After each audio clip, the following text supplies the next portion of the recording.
বর্তমান সময়ে এই ধরনের অপরাধ কিছুটা বৃদ্ধি পেয়েছে, যা জনজীবন উদ্বেগ সৃষ্টি করেছে। শহর ও গ্রাম অঞ্চলে সমানভাবে এই ধরনের ঘটনা ঘটছে।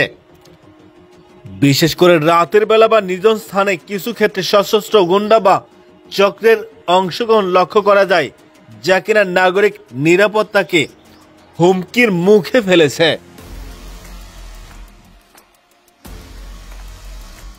মনে রাখবেন, এই ধরনের কাজ তারাই করছে যারা ক্ষমতালোভী একদল অসাধু চক্র, যারা কিনা পরিকল্পিতভাবে এই সমাজ, এই দেশকে অস্থিতিশীল করার জন্য নিত্য নতুন অনৈতিক পন্থা অবলম্বন করছে।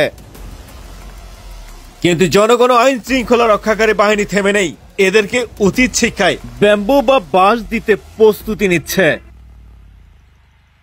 তাই আসুন বোকার মতো প্রতিবাদ নয়, যার যার অবস্থান থেকে প্রতিরোধ করার চেষ্টা করি। সেদিন কি এমন ঘটনা ঘটেছিল যার কারণে আজকের এই ফুটেজটি উপস্থাপন না করে পারলাম না। ভালো করে খেয়াল করুন, একদল ডাকাত চক্র যারা কিনা ছত্রছায়ার মতো ওত পেতে ঘাপটি মেরে আছে একটু সুযোগের অপেক্ষায়। অলরেডি পূর্বের দেওয়া সেই তথ্যে সেই গাড়িটি হুবহু মিলে যাচ্ছে, যা কিনা আগে থেকে পরিকল্পিত টার্গেট করা সেই গাড়ি।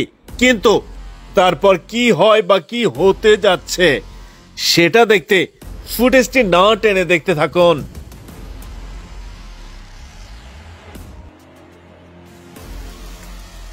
চলছে ধ্বংসযজ্ঞের মহা উৎসব তাণ্ডব নীলা। ভালো করে খেয়াল করুন, ডাকাত চক্র লক খোলার চেষ্টা করছে, কিন্তু লক খোলার পরেও ব্যর্থতার পরিচয় মিলবে, কারণ পাবলিক বা জনগণ আগের মতো অতটা বোকা নয়। নিজের জানমাল রক্ষা করার জন্য যার যার অবস্থান থেকে বিভিন্ন উপায়ে প্রতিরোধ করার চেষ্টা করছে, আর সেটাই আজকে দেখার চেষ্টা করব।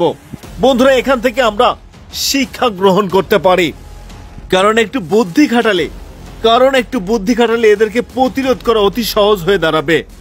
যাক, তারপর কি হয় বা কি ঘটতে যাচ্ছে সেটা দেখতে ফুটেজটি না টেনে দেখতে থাকুন।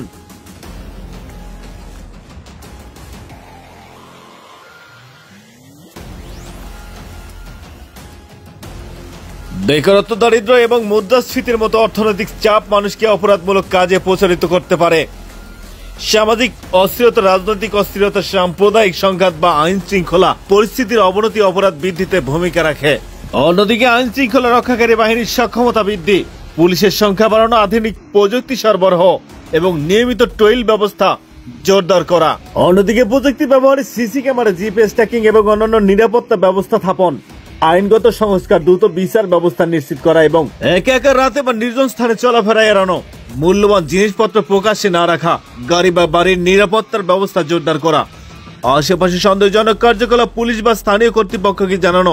এই সমস্যা সমাধানে সরকার, স্থানীয় কর্তৃপক্ষ এবং নাগরিকদের মধ্যে সম্মিলিত প্রচেষ্টা অপরিহার্য। তাই আসুন প্রতিবাদ নয়, প্রতিরোধ করার চেষ্টা করি।